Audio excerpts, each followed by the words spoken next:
We'll start with the setup process, which is easy. I already downloaded the Blink app and created my account and password. I'll click the plus sign in the top right. I'll select Mini Camera. Click OK to provide access to your phone's camera so that we can scan the QR code. Now find the QR code on the back of your Blink camera and scan it using your phone's camera. Afterwards, I will select Continue to set up a new system, and I'll name mine Home, and click Continue. Now it tells me to plug in my Blink camera, so I'll do that. Then once the camera has a steady green light and a blinking blue light, I'll select Discover Device. Then I'll select Join for the Blink app to connect to the camera, and choose Allow. Now I'll click on my home's Wi-Fi network, and I'll enter my Wi-Fi password. Then select Join. After about a minute, it started to update the camera's firmware, and then it was done. Now we can play around with the settings of our new camera. But before we do a deep dive into the settings, let's take a look at something that's very important when deciding whether or not you'll be happy with a security camera. And that is, how does the video look if someone has broken into your house? I did some tests that I ran in the 3 different video resolutions as well as some audio tests. Blink has 3 different video qualities that you can record in that they call Saver, Standard, and Best. We'll start with Saver, which is the lowest quality.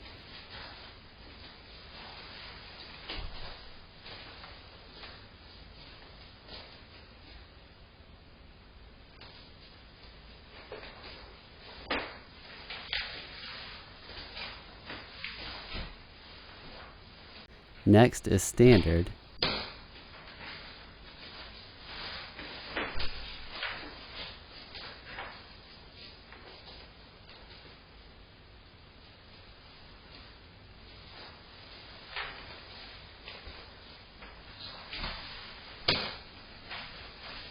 And this is Best.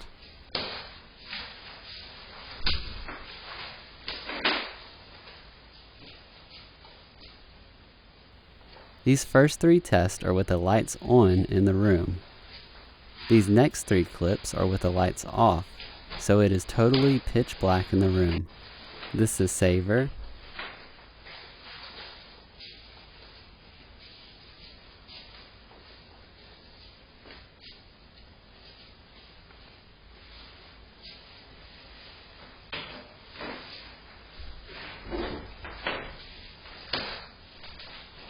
Here is Standard.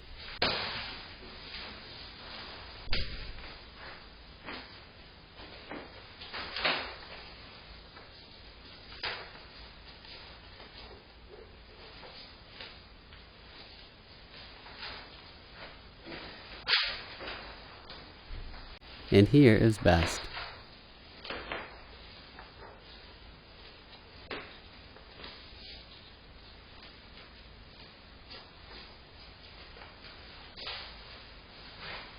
Now we'll do some microphone tests to check out how well the camera's microphone will pick up someone's voice. Here we go. This is a microphone test from 10 feet away.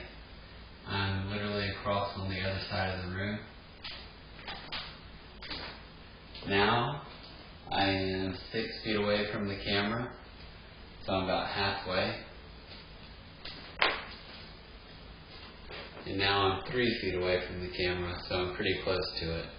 So that's what it sounds like when you have a person talking to the camera. Now we'll test the camera speaker. So I'll talk through my Blink app, and this is what you'd hear from the camera speaker if you're a person in the room. This is a test of the Blink Mini indoor camera speaker. This is what it would sound like if you were the person in the room that was being talked to through the Blink app. Let me know what you think of the speaker quality. Now we'll move on to the next segment of the review. There are 2 ways to mount the stand to the camera. The first is how it arrives in the box, where it can simply be set on a flat surface like a desk, or you can pull the stand off the bottom of the camera. And then there's a spot on the back that you can push the stand into. And now it can be mounted on a vertical surface such as the wall. There are also 2 ways to plug in the power cord. The first is as shown, where it's just plugged into the back.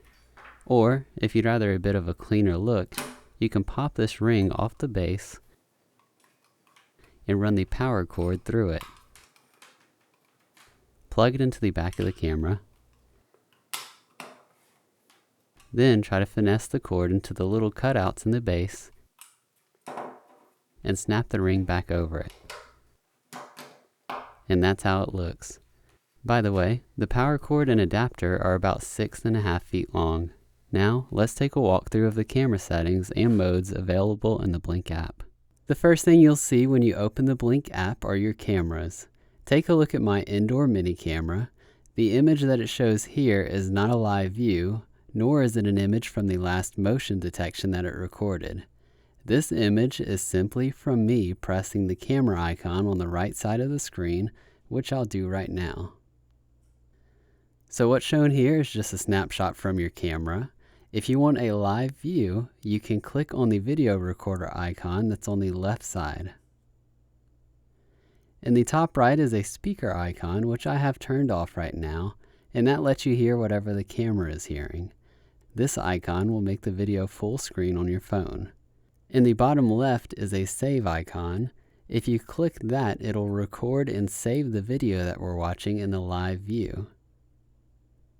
Then you have hold to talk. If you hold that down, you'll be able to speak through your camera to somebody. And if we click more, you'll see device settings, which we'll look at after this, but next to that is extended live view, which is off. If you turn it on, you'll be able to watch your camera for up to 90 minutes, but you won't be able to save the clips. If you leave it off like I do, you can save the clips, but you can only use live view for up to 5 minutes at a time. Now we'll close this out and look at the other settings. The plus sign in the top right is for adding more Blink devices to your account. Right here, if we click this little sleeping bell icon, this allows you to snooze camera notifications, which means your camera will continue to record motion, but it won't send you notifications for whatever amount of time that you select. This little blue icon of a person running controls whether or not your camera records any motion. So if I click it right now, the icon turns gray. This means my camera will no longer record any motion. I can walk in front of it and it won't record. So it essentially turns off video recording if needed. I'll click it again, the icon turns blue, and now it'll record video and motion. Next, we'll take a look at the settings for the camera. We'll click this icon here, then General Settings. Here we can change the name of our camera, which I'll do right now. It also tells us which version of firmware our camera is running. Next is Status LED. These are the lights on the front of the camera when it's recording. You can turn them completely off or always have them on. You can also change the Wi-Fi network that your camera is connected to, as well as see the strength of your Wi-Fi signal. Next are the motion settings. If you turn motion detection off, your camera will no longer detect motion, which means it'll no longer record video, so we'll leave that on. You can also adjust motion sensitivity. Setting it to a higher number will make it more sensitive to where it'll pick up on smaller things, such as a squirrel, which means you'll get more recordings. A lower number means it'll be less sensitive and your camera will only go off from bigger movements, such as a person. Here we have motion zones. As an example, pretend that I have a plant on the left side here on the table, and each time the air conditioner turns on, it blows the plant's leaves and sets off my camera, and I don't want that, so I'll make a custom zone. First, select Update Photo to make sure the thumbnail image is up to date and accurate before making a zone. Then I can click on the rectangles where I don't want motion to be detected. Remember, I want to ignore my imaginary plant that's on the table, so I'll select the rectangles where my plant would be. They'll turn gray, which means those areas are no longer active and they won't detect motion. Then I can click Done and that zone will be saved. Next we have Re-Trigger Time. When your camera finishes recording a clip, Re-Trigger Time is how long it will wait before recording a new motion clip. I have it on the shortest setting, which is 10 seconds, but the longest setting is 60 seconds. Then there's Early Notification.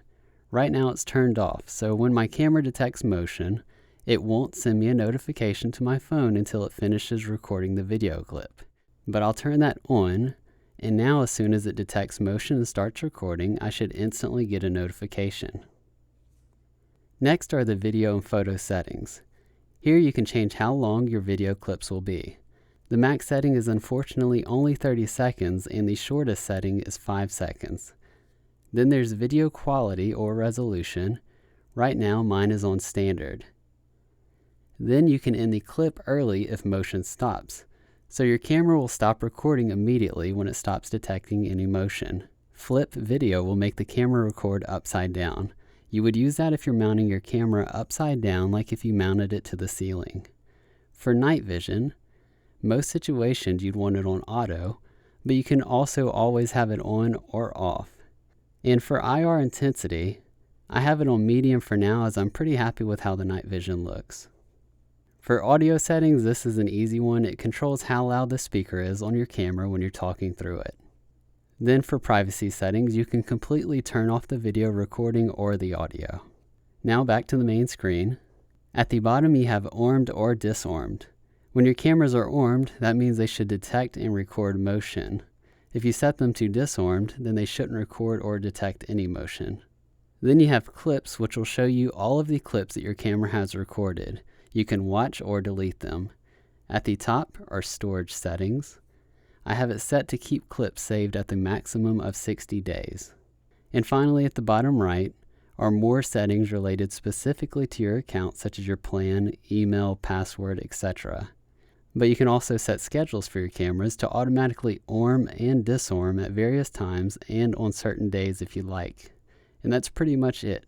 My app walkthrough shows the features you'll have available if you have Blink's monthly subscription plan. So if you don't pay for their monthly subscription, some of these things will be missing. Here's a list of the features you'll get with a subscription versus without a monthly plan. You can pause the video if you'd like to take a closer look. This is from Blink's website. And something to keep in mind is that as of right now, I don't think you can view your cameras from a computer like you can with other brands. You can only check them from the Blink app. Also, while you can turn off that blue light that turns on whenever your camera starts recording or whenever you're watching through the camera, there's a noticeable clicking sound that the camera makes when it starts recording. And you aren't able to change that, it's just part of the camera. So it's not completely discreet because it does make this clicking noise. I really only have one complaint, and that's the two-way audio where you speak to someone through the camera. It does work, but if you listen to my test, the audio quality is pretty bad. But overall, I do like this camera. It was only $35, and Amazon often has coupon codes for it, or they'll lower the price sometimes. So for the value, I'm actually pretty happy with it. Let me know what you think, and please consider giving the video a like if you found it helpful. Thank you for watching.